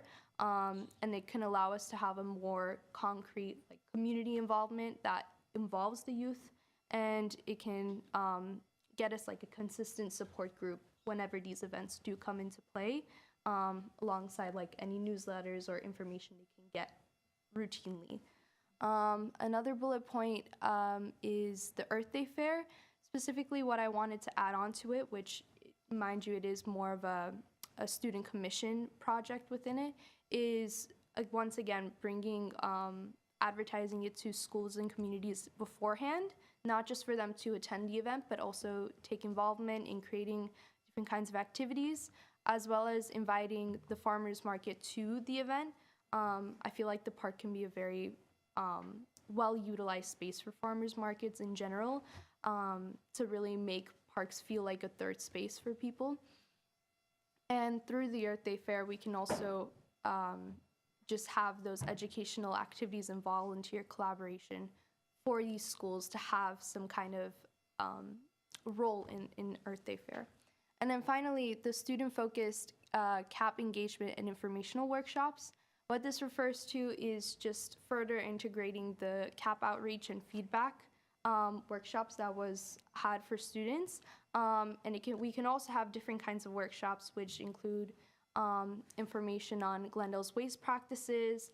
I feel like really honing in on car management and green car maintenance practices can be beneficial, particularly for those who are new drivers, as well as informing about new bike plans throughout Glendale and the precautions of cycling and just being safe on the road.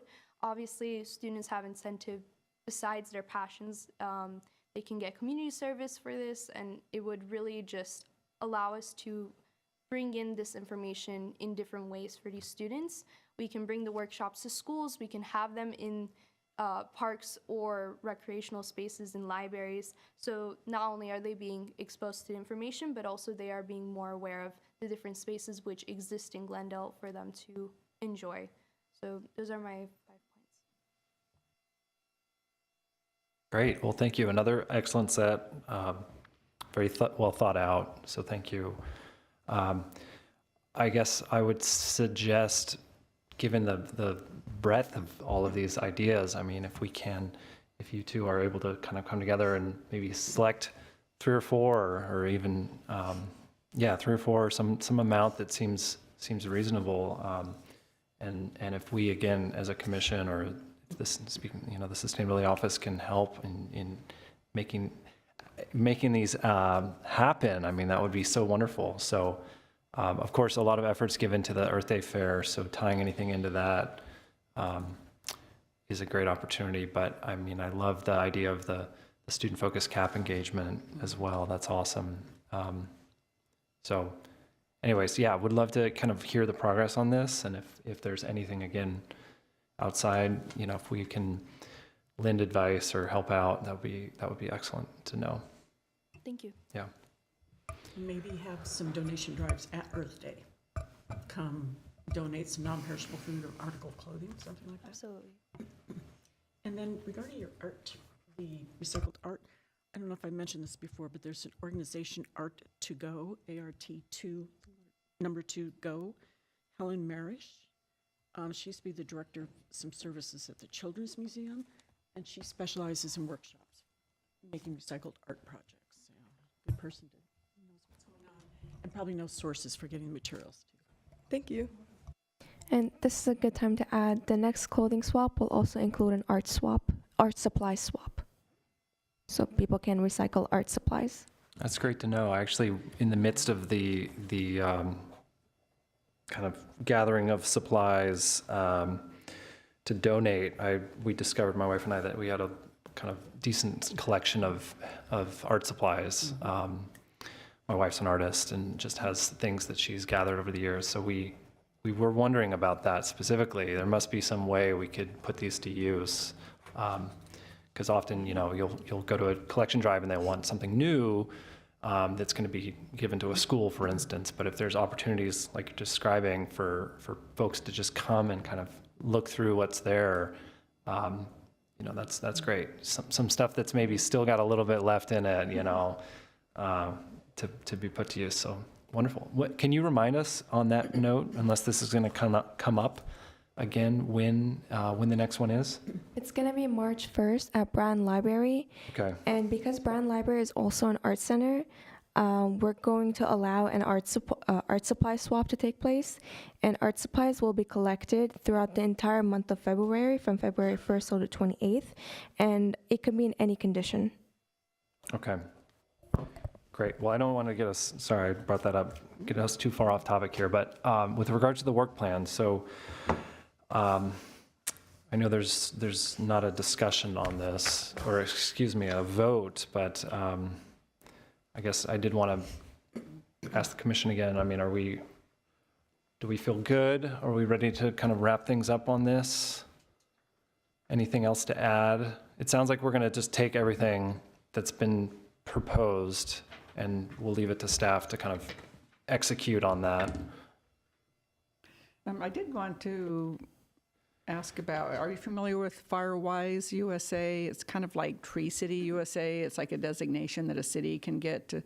It's sponsored by the NFPA and also the Insurance Institute for Business and Home Safety.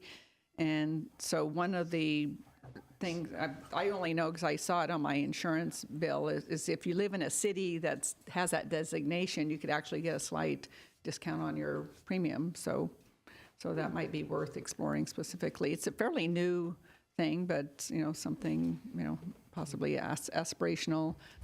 And I know that some of these involve, like as I was mentioning before, like training volunteers to go and assess, because obviously there's a lot of homes and the fire department's not going to be able to go door to door and look at everybody's house or something.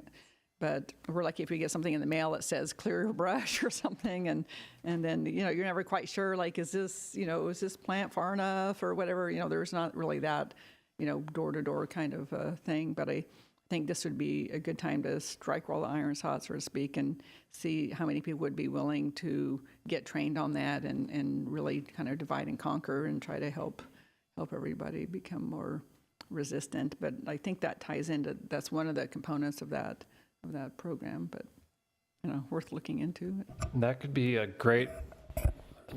someone that could come and give a presentation, I think, if possible.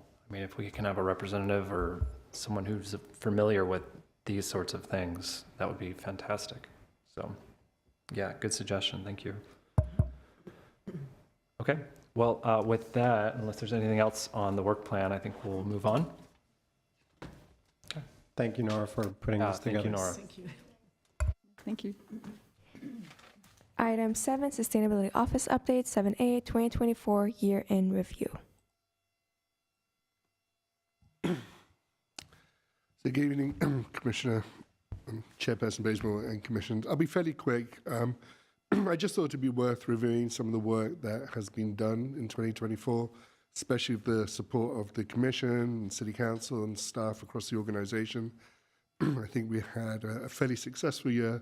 So I just thought, again, our opportunity to say thank you and let we know what we have done.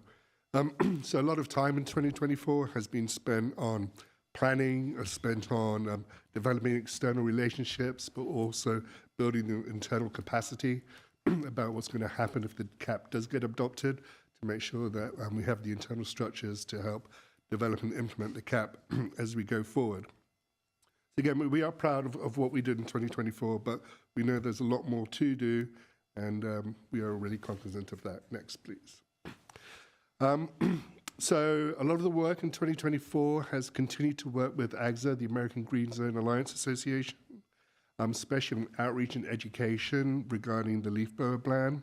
A lot of the focus of that outreach and education was to speak to and meet with the landscaping contractors, so understand what our regulations are about, how they work, but also provide those landscaping contractors support in terms of them being able to obtain equipment that falls in compliance with the regulations. Enforcement came into effect in the latter half of 2024. We're receiving a lot of calls from the community about gas-powered leaf blowers being used in their facility, so we've passed all that information on to code enforcement, and code enforcement has been proactive in going out into the community and speaking to people. So we'll continue the education in 2025. We'll continue the enforcement program. Some of the key highlights of, we've had 3 in-person demonstration events, 2 boots on the ground is where AGZA went out and met with and talked to landscapers. And Nora worked with our IT department, so the My Glendale app now is one of the the drop-down menus of theirs. You can report on somebody using gas-powered leaf blowers. And we've engaged with over 80-plus landscapers in our outreach of this. So we think that this program is started really well. It's got a really good foundation, and we look forward to continuing working on this in 2025. Next, please. Also, over 2024, great efforts have been made to engage with our residents and to try and build positive experiences with our residents. Prime examples of this work is the work Nora has done in terms of establishing the clothing swap programs and the repair cafe programs. We also get really positive response back from the community when these programs take place.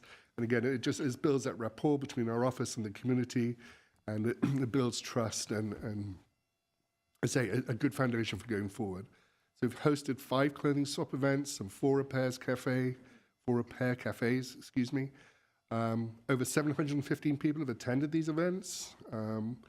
We swapped over a ton of clothing, repaired 377 items, and diverted nearly 1.5 tons of waste from landfills. So again, real concrete positive actions have taken place from these events that we've put on over the year. Next, please. So 2024 was a year of intensive CAP engagement with our internal and external stakeholders. From the very beginning of the CAP process, we did want to get the community involved, so they had knowledge about what was going on with the CAP, but also come to support the CAP. So hopefully when we do go to council for adoption, we'll have community support behind the work that's been done. Again, huge amount of effort, engaged nearly 2,000 Glendale residents, had 75 events and surveys and meetings with local organizations. And then many of the actions, 68% of the actions within the plan were refined based on that public input. So we really went out, listened to the public, but also incorporated that listening back into the development of the CAP. So we're really quite proud of that. Next. We've worked on the plastic waste reduction regulations. In response to council direction, we've worked with Recreate to undertake quality stakeholder engagement with our food and beverage providers to inform them about the current regulations, but also to receive feedback on the plastic waste reduction regulations. We very much wanted to hear their feedback before we go to council with a proposed ordinance. Recreate visited 139 businesses, as Rebecca mentioned when she was here. And we had a Beyond Plastics vendor fair showing people compliant product. And then we're actually going to present to City Council on the site in January 28th. So we're looking forward to seeing, hopefully Council will adopt the regulations. Nora and the Earth Day Planning Committee have put a tremendous amount of effort into Earth Day 2024, and they've hosted yet another really successful Earth Day event. I'm proud to say that this event continues to grow, and I think it's now become a staple of the city's favorite community events. So highlights include 6 Earth Month activities.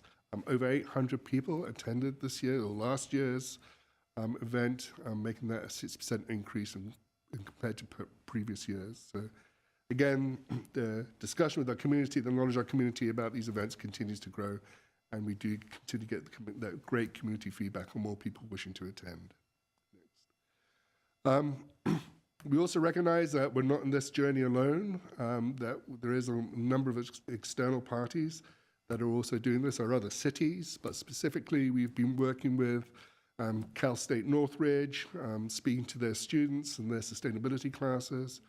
Also Cal Lutheran, speaking to them and working with them. They have this Masters of Sustainability program, and they do these different projects. So they've been involved in working with the students on those projects and doing judging on those projects and providing winners. So that's always an exciting and fun thing to do. We're also working again with the local Cal Building Performance Standards Group, which is established by the US Green Building Council. And we're part of one of the committees regarding looking at those building performance standards for the local areas. And also the LA Regional Collaborative, LARC, who came and did that presentation on the heat program that they're doing. So that is about a number of cities within Southern California. We share best practices. We talk about our barriers. We talk about things that we're doing good at. So that's a great opportunity to, again, share and identify best ways and best practices go forward. So we're really proud to be part of and work closely with these external partnerships. We hired Nora, which is a great thing. So we're really excited about that. And as you can well see, what she brings to our office is amazing. So we're very, very grateful for that. We've also worked with the Glendale Youth Alliance. We've had 4 Glendale Youth Alliance be part of our office over the last year, and this gives them a great opportunity to work on projects, build their skill set in these areas, and just understand how a city works and everything. So that's a very successful program. We hope to continue working with them in the years ahead. Again, we hope 2025 will be as successful as 2024. However, that we do recognize that there is headwinds facing sustainability programs, and those headwinds may be a little stronger than what they've been in the past. So I think that gives us reason to be more articulate on what we're trying to do. And you mentioned today about communicating with the community, and we aim to try and do that effectively, or as effectively as possible, over the next 12 months and continuously after that. But we also recognize, and this is before the events, the tragic events of the last week, but understand we really need to start focusing on the message of resiliency in our community, and that's something that we really want to push and have discussions with our community about sustainability issues within the resiliency framework, because we feel that we'll be able to engage in our citizens in a much more positive and proactive way. We have discussion around that. So our outreach programming, the information that we start to give out over the next 12 months will be very much focused on resiliency. So we'd like the Commission's input into that messaging too, kind of areas that they think we should focus on going forward. So we're excited. Hopefully the CAP will be adopted by City Council. Hopefully that will happen sometime in March. We're going to work as hard as we can to make sure that happens. And yeah, just look forward to really beginning to get down and beginning to work on some of those actions that we've been identified in that. And again, I would once again thank you for the support of the Commission through the last year, and we look forward to your support over the next 12 months too. So that concludes my presentation. Yeah, well, thank you both. That is deserving of a round of applause. But in lieu of that, thank you again for all the work you've done, and looking forward to 2025 and the same, if not better, progress report next year. I wanted to ask something, and it's escaped me. So I'll turn to my commissioners. Any questions? Oh, I guess, were you able to provide more of an update on the CAP? Are you able to, David? Yes, so right now we're still working on the CEQA process, the assessment. We actually have an internal meeting later on this week with staff to define what steps we're going to take next regarding that. So once we've understand that and make sure we understand what direction we're going in, we're going to move forward with that and then start working on, there's a couple of tasks that the consultant needs to complete in terms of the dashboard, staff training on the dashboard, the cost analysis of the different items, but they should be wrapped up with those tasks in the next 3 to 4 weeks, and then we can start working on getting in front of council for March, April time for adoption. Perfect. All right, thank you. So can it still be updated at all, or since it's gone to CEQA, it's kind of locked in? Right, and so, yes, I was going to mention that Commissioner Bartrasif mentioned about revisiting the resiliency. At this point, that's kind of, the cap is what it is right now, but that's not saying that there isn't some flexibility in terms of the resiliency programs that are in the cap, because not all the resiliency programs are directly associated with greenhouse gas emissions reductions too. So because of that, we can look at those. They won't impact some of the strategies that are in the cap to reduce greenhouse gas emissions. So there is some flexibility there.